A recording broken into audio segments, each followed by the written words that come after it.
Hello and welcome back. This is video one of two for chapter 11 of your book. Chapter 11 introduces us to the concept of magnetism. Now, magnetism itself uh, derives its name from roughly the region of what would be considered modern day Turkey. Back in the ancient Greek days, it was called Magnesia. And it turned out that there were stones from Magnesia that were called lodestones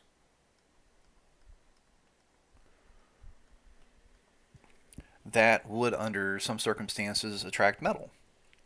Under some circumstances, they would repel each other, and under others, they would attract each other. So, the study of these stones from Magnesia became the study of magnetism. Now, as our discussion about magnetism goes on through the semester, we'll discover that stones aren't the only source of magnetism. We'll talk about why exactly these lodestones were magnetic, and so on. That said, uh, obviously there's a force being exerted, and if you remember our discussion about electricity, we had introduced the electric force early in, and so I'm going to introduce the magnetic force primarily so I can come up with units for the magnetic field. So the magnetic force is a bit of an unusual force. Let me write the equation for it here. Uh, it is Q times V cross B. Now here, Q is charge. It could be plus, it could be minus. V is velocity.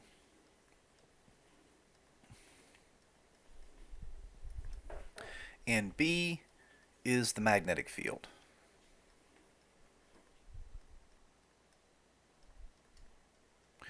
Now, just as a side note, sometimes we can write the electric field as just the E field.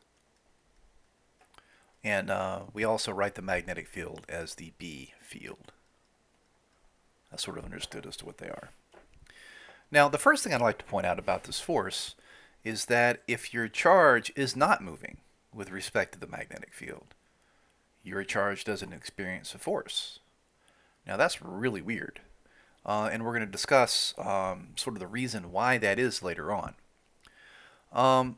The next thing I'd like to point out is that this is a at right angles force. It involves a cross product. Now we're going to talk about what that means here in a moment, specifically through the right-hand rule. But remember, what cross products do is to give you a vector that is perpendicular to or orthogonal to both the vectors going into it. So depending upon the direction of travel of your velocity and or of your charge rather, and the direction of your magnetic field, well, your force is going to be at right angles to those two. The next thing I'd like to point out is that this being a cross product, if your particle, if your charge is moving along the same direction as the magnetic field, that is V and B are parallel to each other, there is no force. So it's a very unusual force, and because it has this cross product behavior, it makes it a little bit complicated to visualize. So that said, what I'd like to do is to talk about this particular force under the auspices of a three-dimensional coordinate system, because that's what we have to do. So I want you to imagine a uniform magnetic field. Now, what do I mean by uniform magnetic field? It is constant in magnitude. It points in the same direction at all places, like this. There you go. There's a uniform magnetic field. And to note that it's a magnetic field, I'm going to put B right here. Now, and here is a charge, and we'll pretend this charge is traveling straight down the y-axis like this. So here's a little charge right here, zipping this way. We'll say it's a positive charge with a velocity like that that's constant before it encounters the magnetic field here. Now, let's assume that the magnetic field goes up the z-axis like this. And so when this charge enters the region in which this magnetic field is, If you look at the way the force looks like, it's QV cross B. The force that it experiences is going to depend upon the cross product between V and B. Now, that's a little hard to visualize here, and we're going to take an overhead view in a moment. But if you were to use the right-hand rule, now what's the right-hand rule? Well, here, I've sort of drawn it out for you here using my fingers. This is my thumb. Hopefully all of you guys see that. Here's my pointer finger. Here's my middle finger right here. So if you put your pointer finger in the direction of the first thing in your cross product, and then you stretch your middle finger to be in the direction as the second thing that's in your cross product, your thumb, if it's at right angles to these two, gives you the direction of A cross B. That is the cross product. So here,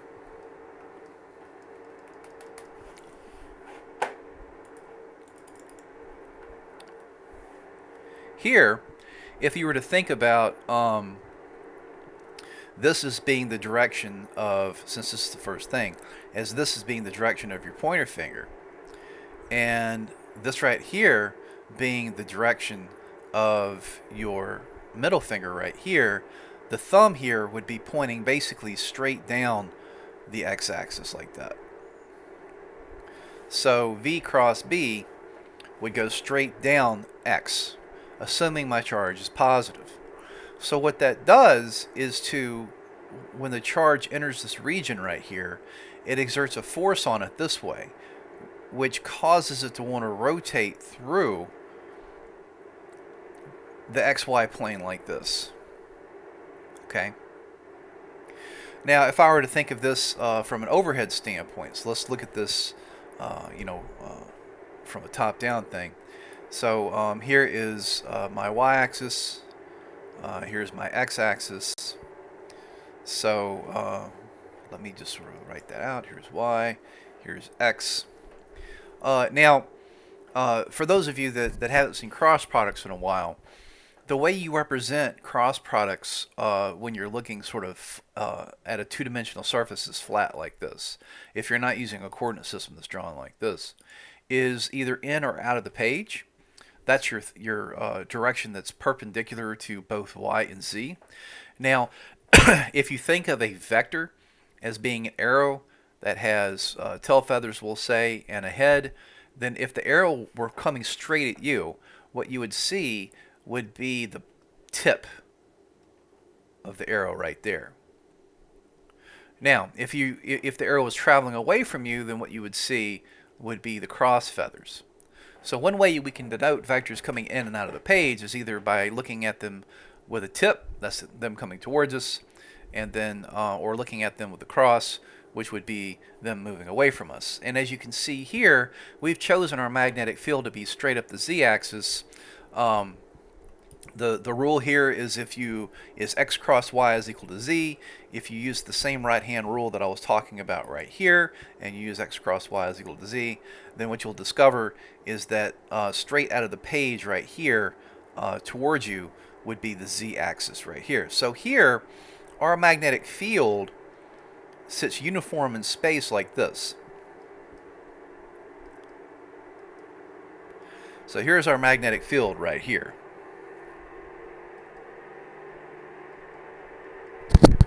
Now, so that said, if you look at the direction of V, we've chosen straight down Y.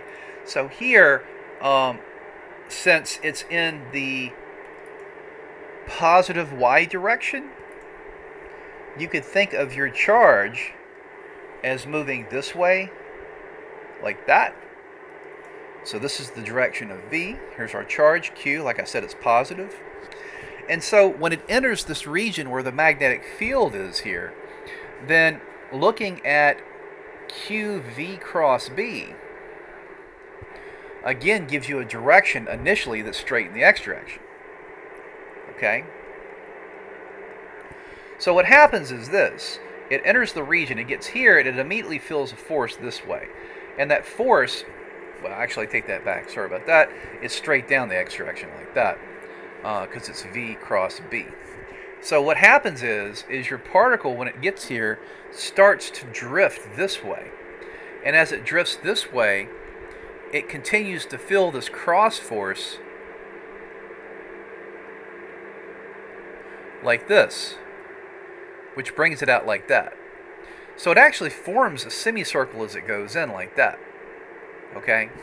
Now, so that's one of the properties of magnetic fields. Magnetic fields like to trap charges around them. They like to have charges orbit them whenever a charge comes into where they live. Now, and as you can see here, it's wanting to orbit around it. Now we're going to talk about cyclotrons later on, and those are pretty good examples of this particular situation. Now that said, what if this is a positive charge, right? So what if this were a negative charge? What if Q were minus? Well, we know when you take the negative of a vector, what it does is it flips the direction. So here, if it were a negative charge, whenever it starts to enter this region, instead of feeling a force that's straight down the x-axis, it's going to feel a force straight down the minus x-axis. So it takes and travels a path like that to exit like that. So as you can see here, as drawn, a positive charge would break right and try to loop. And a negative charge here would break left. This is one of the ways in particle colliders we're able to isolate the sign of a charge, and then by looking at some of the characteristics of the loop that's formed, we can also talk about how much charge is there. We'll be talking about that later on. So like I said, the trick here is to use the right-hand rule when it comes to addressing these types of problems. So you can figure out the directions of the forces. Now that said, let's just take a look at a simple example here. I want you to consider a particle that's traveling at 150 meters per second. It encounters a uniform magnetic field that's half of a Tesla at right angles to its motion. Now, what's a Tesla? Well, if you were to look at this equation for the force and solve for B, B would have the same units of force over charge times velocity. Now in the MKS system, force is measured in newtons, charge is measured in coulombs, and velocity is measured in meters per second. Now this grouping of units right here is called a Tesla, named after Nikolai Tesla. It's abbreviated T. Now that said, 1 Tesla is a tremendous amount of magnetic field, so generally what we do is we talk about, it's kind of like talking about grams instead of kilograms. Well, I take that back. If you think about kilograms probably better suit a lot of the environment that we deal with as opposed to talking about grams. So 10 to the 4th Gauss is equal to 1 Tesla, abbreviated capital G. And one of the other units, like I said, that you see is that of the Gauss. So 1 Gauss would be the same thing as 10 to the minus 4th Tesla. So a lot of times your magnetic fields are expressed in Gauss because Gauss is better suited towards a terrestrial application. Now, that said, we're given the strength of the magnetic field. We're also given that this particle is traveling at right angles to its motion. Or rather, the magnetic field is at right angles to the particle's motion. So what that does is to tell us more about the cross product. There is no up and down relative to the magnetic part or the magnetic field. There is no up and down part of this particle's motion. So what that means is that when you look at the equation for the cross product, which looks like this cross is very simple. You can write the magnitude as just being Q times V times B. That's because V and B, in this particular case, would be at right angles to each other. So the cross product is very easy to do. That would be the magnitude of it. Now, when it's not perpendicular or at right angles to its to the magnetic field, then what you have is some drift along the direction of the magnetic field, and we're going to be talking about that here in a little bit. Now that said, let's draw a picture so we sort of get an idea of what's going on. I'm going to draw my coordinate system sort of the same way that I did before. Um, that is when we're trying to look at the two-dimensional behavior of it right here. Because that ends up being a lot easier way to visualize it. Why did I do that? Let's not do that. Go away. There. Sorry about that. So this would be, your y-axis. This would be your x-axis. And again, out of the page right here, this is what we would consider to be z. All right. So what I'm going to do is to have my particle go straight down the x-axis. So its velocity here would be 150 meters per second, x hat, going straight down x. And then I'm going to have the magnetic field coming out of the board or of the screen like this. This is the uniform magnetic field that it's going to encounter. Again, uniform means that, at all points in space, it has the same magnetic field strength. So as it comes in, it hits this magnetic field, and our magnetic field here is half a Tesla in the z direction, z hat.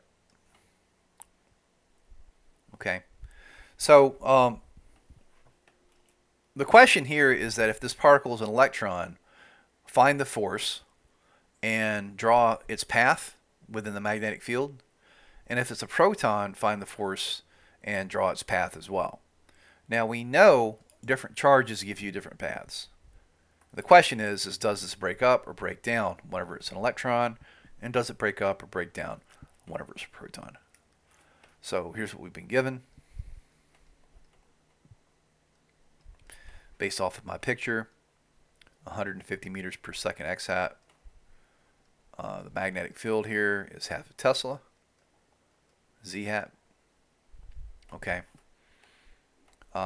So let's talk about part A first. Okay.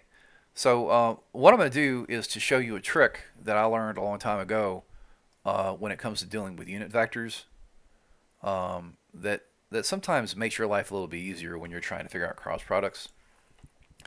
So here's your standard little right-handed coordinate system, ZYX, like that. Now, here, when we do our cross product to find our force, and I'm going to call this F sub E for the electric field, Q V cross B. If I plug in, if I call this, we're going to call this V X hat, and we're going to call this B Z hat. This would be the same thing as Q V B,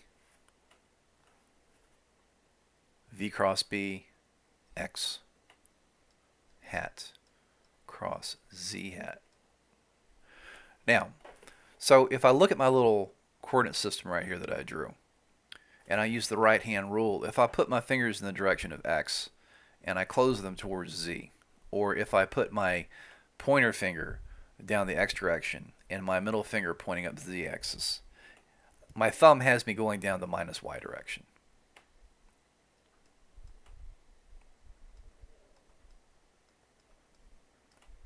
Okay. Now this isn't the whole picture because we have a charge to put in, and for an electron, we know the charge of an electron is minus 1.6 times 10 to the minus 19th coulombs.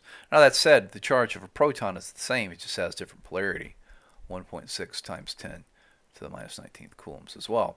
So whatever the magnitude of this is going to be the same for part B, it's just the direction is going to be different. So what happens when you put the minus sign in for the charge? Well, what that does is to get rid of this minus sign, and now your force is pointing down the y-axis. So what that means is that when this electron, if you think of this as being an electron initially, the path that QE would take would be like this, exiting like that where there's no magnetic field. So this is the path that the electron takes. On the other hand, if your charge is positive, then this minus would stay here, which means that when it encounters this, it's going to break down like that and then exit just like that. So this is the direction of the proton, like that. So already we figured out the directions. We've drawn them. Okay, that's easy to see. And now let's do the magnitude. So, or at least let's just find the force. So this would be minus 1.6 times 10 to the minus 19th coulombs. V is 150 meters per second. And B is half of a Tesla. So if I plug this into my calculator here,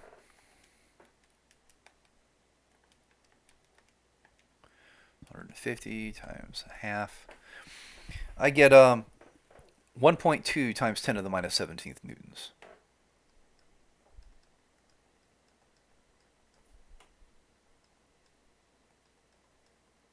Okay, so this right here would be the force on the electron.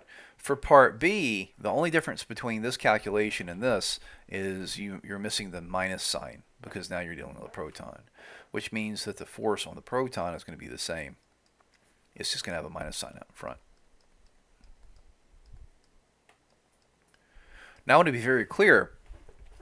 This is the force the minute this electron or this proton encounters the uniform magnetic field.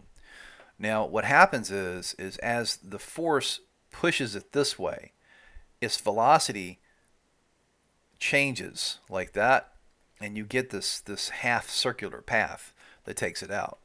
If I were to, the minute this electron or this proton encountered this uniform field, put more field over here that's uniform in the same way, then it's just going to make a circle. Okay, it's just going to make a circle. So there you go. Now, the next thing I'd like to look at is something called the Lorentz force.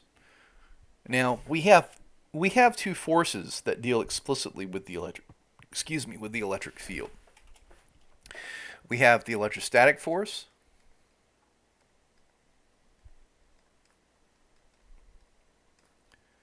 from which we were able to get a relationship between force, charge, and the electric field.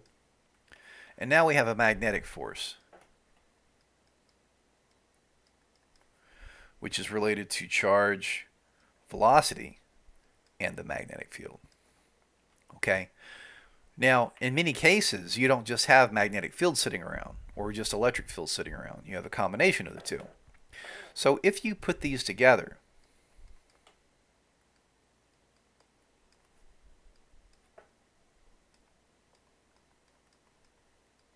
like this combination, which generally is written by pulling the Q out,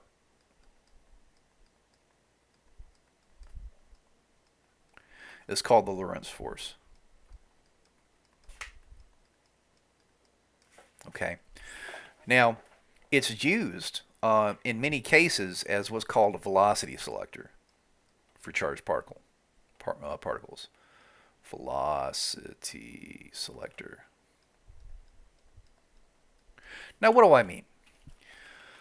Well, I want you to imagine this problem right here, where you have a uniform magnetic field that is pointing straight down the minus x direction. Okay, so I want you to imagine perhaps having x go off like this is a little bit of a problem. So let me make it like that. So I want you to imagine this right here coming, let's see, coming straight out at us as being the x direction, straight out towards us. So what happens is this electron comes in and it encounters this magnetic field that's into the page. Okay, so if you think about just the magnetic force part, okay, noting the fact that it's an electron, so Q is going to be negative. V here is in the y hat direction. B here is in the minus x hat direction. And when you do y cross x, you get minus z, putting another negative sign there gives you plus Z. And then putting the fact that you have an electron there gives you another negative sign, which makes your force take you down in the minus Z direction. So what's going to happen is this electron, when it enters this realm, is going to experience a force that pushes it down. And eventually it would collide with the bottom. This we'll consider to be a barrier of plates, or be pushed out. So as this thing moves down like this, what we want to do is to match whatever that downwards force is with an electric field that points in such a way that it cancels out the effects of the magnetic field. So here, if our electron is being pushed down like that, then our electric field, we would want to point uniformly between these two plates down as well. The reason is because our charge is negative, and if it's a negative charge, it wants to move against the electric field and upwards like that. So what we're doing here is finding an electric field that's going to cancel out the effects of the magnetic field. Now, the magnetic field, though, is velocity dependent. And what that means is that if you tune your magnetic field and your electric field just right, the only electrons that are going to make their way through are going to be the ones that have the velocity that you're looking for. So this is a velocity selector, and that's because many of the methods that we use to produce electrons don't just produce electrons with one velocity. They produce electrons with a bunch of velocities. So if we're doing, for example, a collision experiment, which depends upon us knowing the energy of a particle that's coming in very, very, very accurately, or the velocity so we can calculate its momentum very, very, very accurately, then we need to be able to select just the velocity that we're looking for, which is exactly the purpose behind these sorts of things. So what we've been given here is a magnetic field that is 550 Gauss in strength and points in the minus x hat direction. We're given a velocity here because we're trying to select only ones that have a velocity of 2.5 times 10 to the 7th meters per second going down the y direction, like that. And we're trying to find the electric field that we need in order to make this happen. Okay? So the idea here is that when you sum these forces up, they're going to balance each other out and equal 0. So we're looking for a specific case where when we select our velocities, the particles of the velocities that we want have a net force on them that's equal to 0. What that means is that my electric field here would be in the opposite direction of whatever V cross B is. Now, my V is this, my B is this. It's negative. It's also in Gauss. We need this in Tesla because that is the MKS unit. And let us not forget that there are 10 to the 4th Gauss in 1 Tesla.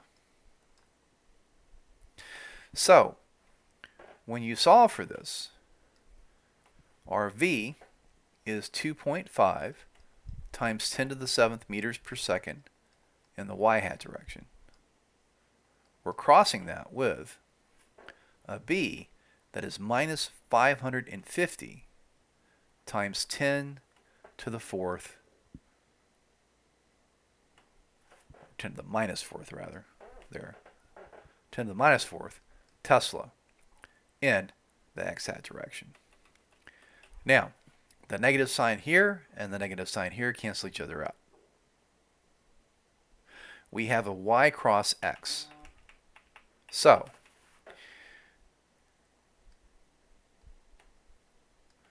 z, y, x,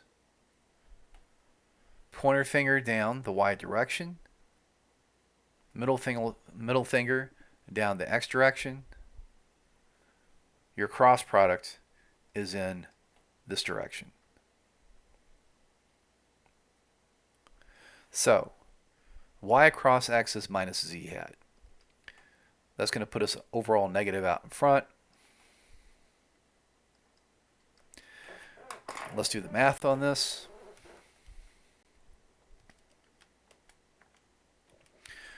Two and a half times 10 to the 7th times 550 times 10 to the minus 4th.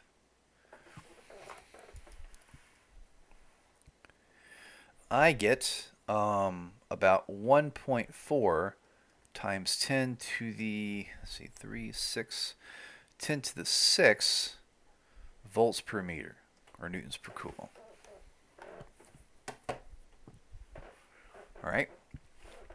So as you can see, based off of the argument that I made here, we deduce that the electric field would have to be in the minus z hat direction. And when we actually carried out the cross product, this is what we got. It is in the minus z direction. And it turns out that in this situation, if you put this electric field in here, oriented this way with this strength, that only electrons with this speed right here would make their way through. So it's a velocity selector. Now, the next thing I'd like to talk about is the fact that uniform magnetic fields like to make particles try to loop around them. So if you have a region of uniform magnetic field and you have a particle within it, its motion, contingent upon what's going on, is going to make it want to rotate around it like this. So if you think about it, like for example, maybe here is your magnetic field right here.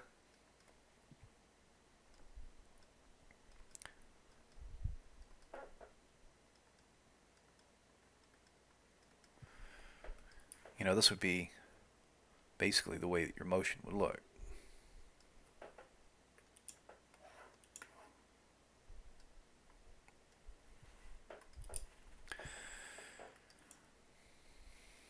Perhaps like that. Now, as it's trapped in here, the amount of force that's making this thing go around in the circle only depends upon the particle's charge, the particle's speed when it entered the field, and how strong the magnetic field is. So what you have here is uniform circular motion. And if you have uniform circular motion, we know that you can write force, which is m times a, as m times v squared over r. Okay.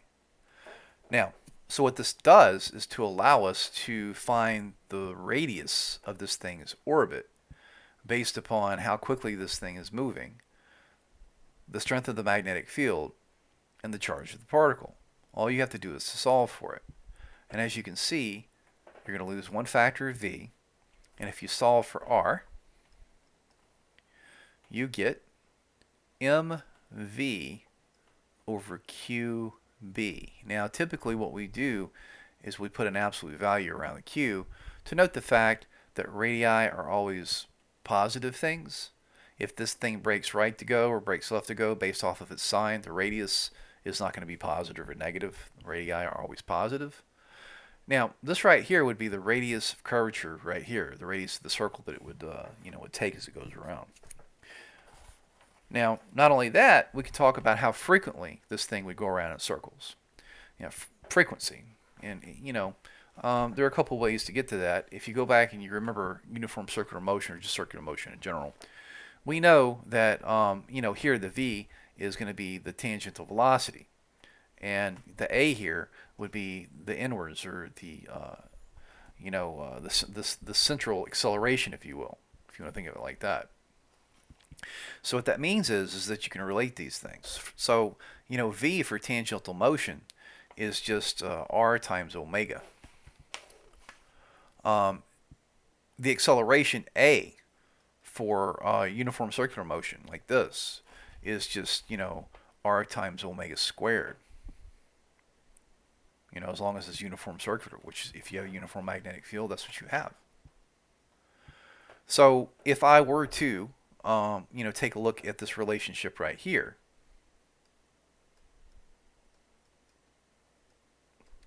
and plug in these things here,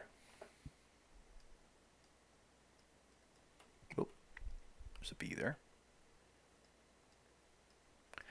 And then start canceling stuff.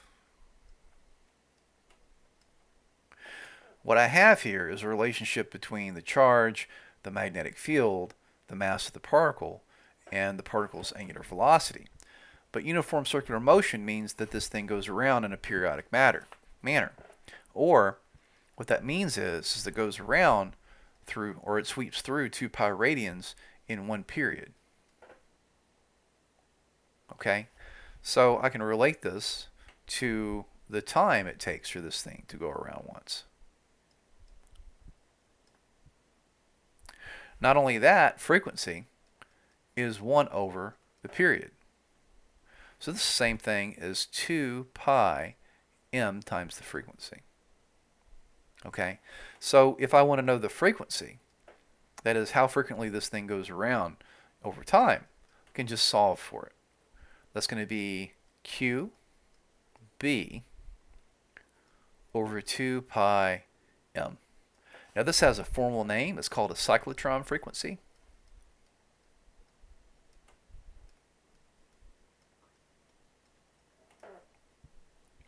And there's a reason for this, and that's because it's used a lot of times in reference to what are called cyclotrons. And let me blow this up a little bit, just to make it a little bit easier to see. Like that.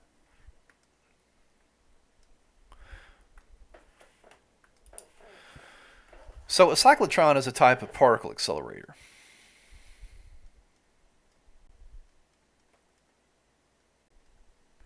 Why would you want to accelerate a particle? Well, what you do is you accelerate particles, you get them traveling very fast, and then you impact them against other particles that you're interested in figuring out what they're made out of. And when they collide, the thing that you know, the thing that you're sending through to hit, the unknown, causes the unknown a lot of times to shatter into pieces. And in your bombardment chamber right here, you know, you'll have stuff that allows you to examine the charge and the mass of those pieces, primarily through things like the Lorentz force right here. I'm going to show you an example of a Bumble chamber in a moment.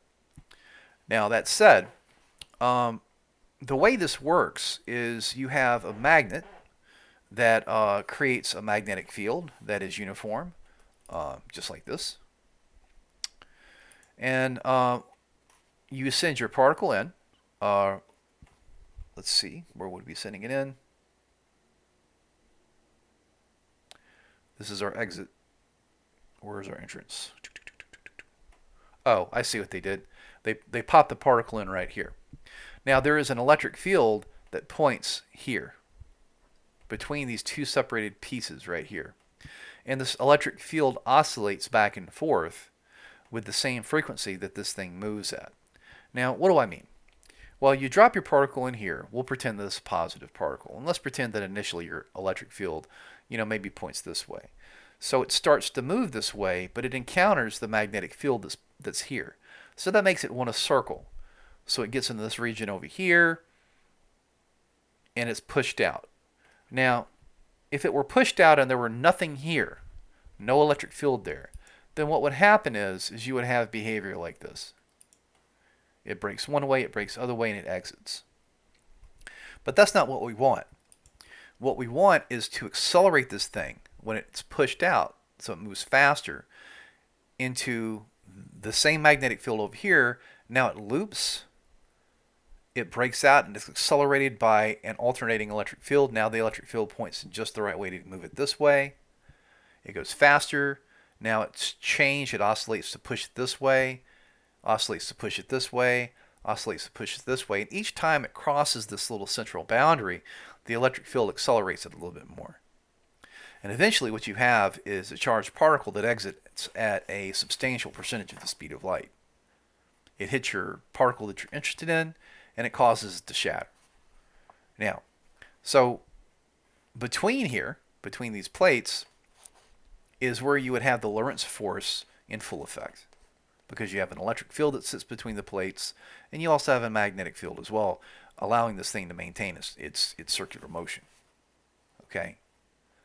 Over here, it's the magnetic force primarily that's doing its job, and when this thing finally gets over here to the point to where it wants to sweep out, at right angles to this, when it hits this, it flies straight out away from the presence of a magnetic field and hits the target. Okay? So these are called cyclotrons, and hence you have cyclotron frequency. Now, the last thing I'd like to do is to examine, what we just talked about. Except this isn't a terrestrial phenomenon. This right here is called a pulsar. Now, a pulsar is a super dense object. It's one of the consequences of a supernova, potential dead end for a enormous star that has gone through its life and exploded and died. A pulsar is a super compressed core of a star. It's compressed so densely that it's, for all intents and purposes, has nuclear density. The nuclei of atoms are the densest things that we're aware of in nature. So a pulsar, if you were, for example, to take about 2 cups of the material that makes a pulsar up, which is neutronium, it would have about the same mass as 88 Empire State Buildings. So what we have is this proton that encounters the magnetic field that's very close to a pulsar, which is enormous. Pulsars and a specific subset of pulsars called magnetars are the most magnetic phenomena that we're aware of in the universe. So we have this proton. We know its charge. Since it's a proton, it's going to have a charge of 1.6 times 10 to the minus 19th coulombs. We also know its mass. The mass of a proton is 1.67 times 10 to the minus 27th kilograms. We also know the strength of the magnetic field. It's 1 times 10 to the 12th Tesla. It is that enormous. And we're trying to find the radius of the proton's orbit and how frequently it orbits. Well, the radius of one of these things is given to us, since this is circular motion when it encounters the magnetic field, right here. So this equation right here for the radius, mv over qb. So it's mv over qb. The mass is 1.67 times 10 to the minus 27 kilograms. The velocity, I didn't write down, but I should have, is 3 times 10 to the 7th meters per second. That's about 10% the speed of light.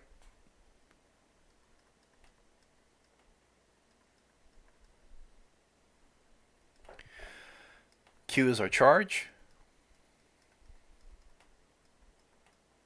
And B is our magnetic field. So what's the radius of this thing's motion? Let's see here, 1.67 times 10 to the minus 27th times 3 times 10 to the 8th divided by 1.6 times 10 to the minus 19th times 1 times 10 to the 12th. So the radius is going to be very, very, very small. 3.13 times 10 to the minus 12th meters. It's incredibly small. Now what about the frequency? Well, the frequency again is given to us by this right here. It's the cyclotron frequency. QB over 2 pi m.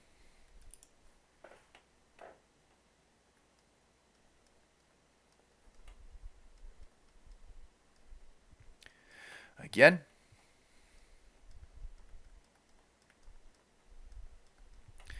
B is 1 times 10 to the 12th Tesla. We have a 2, we have a pi, we have a 1.67 times 10 to the minus 27th kilograms. And then, if you do your calculation,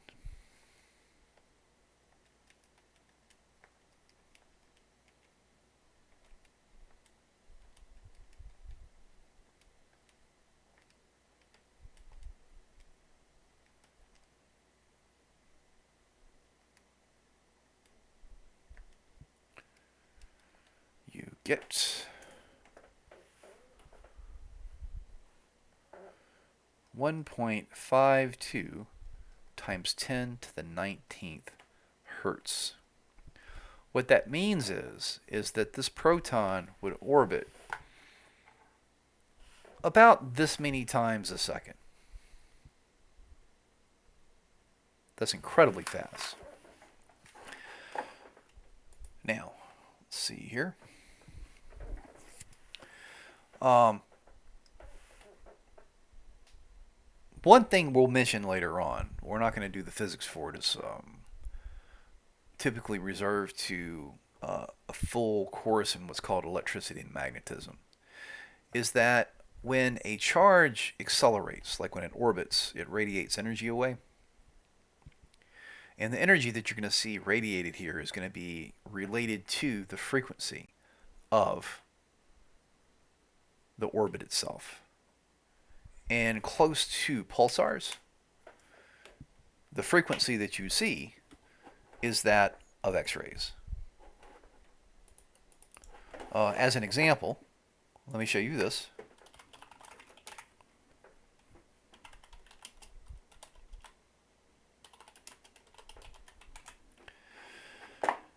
This right here is a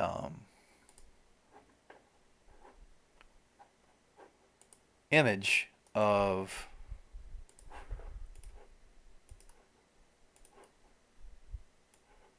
the interior of a place in space called the Crab Nebula. And what you're looking at right here, and this has been imaged in X-rays. Right here is your pulsar. So you can see it's glowing hotly in X-rays.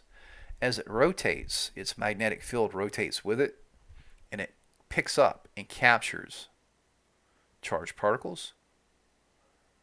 And what you see here are protons and electrons circulating around, radiating energy away in the X-ray. You'll also see here jets of material, because a lot of times pulsars act as what we call engines. They jet material out. Okay, so that said, the very last thing I'd like to talk about with respect to the magnetic force in this video is what's called drift velocity.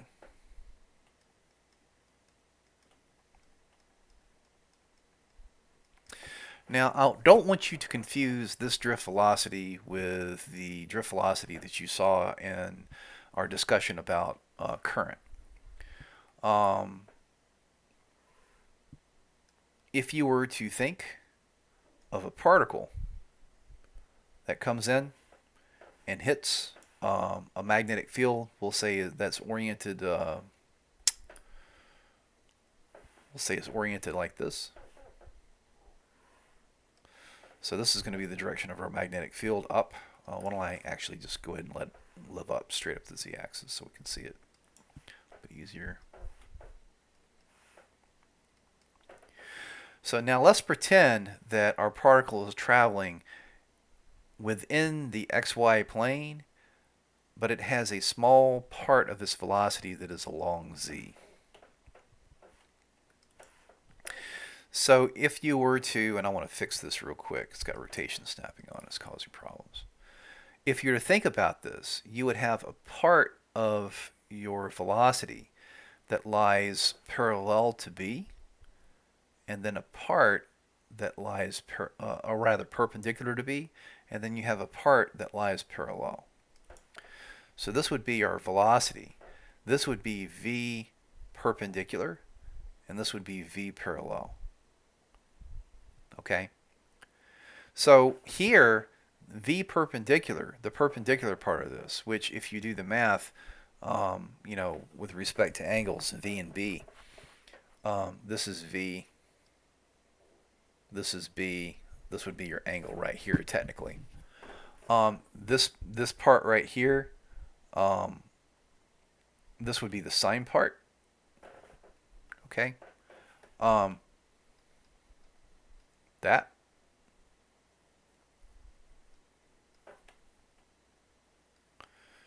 You may recognize this as one way of writing V cross B.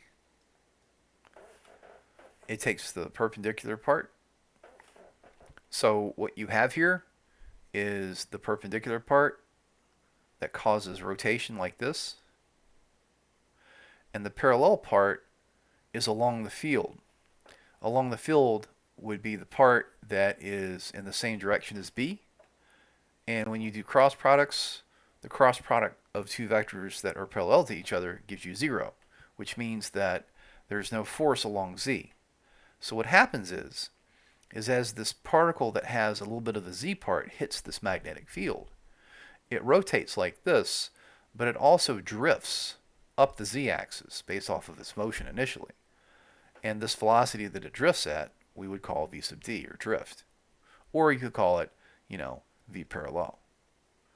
Now what this does is to create a helix as the particle moves up like that.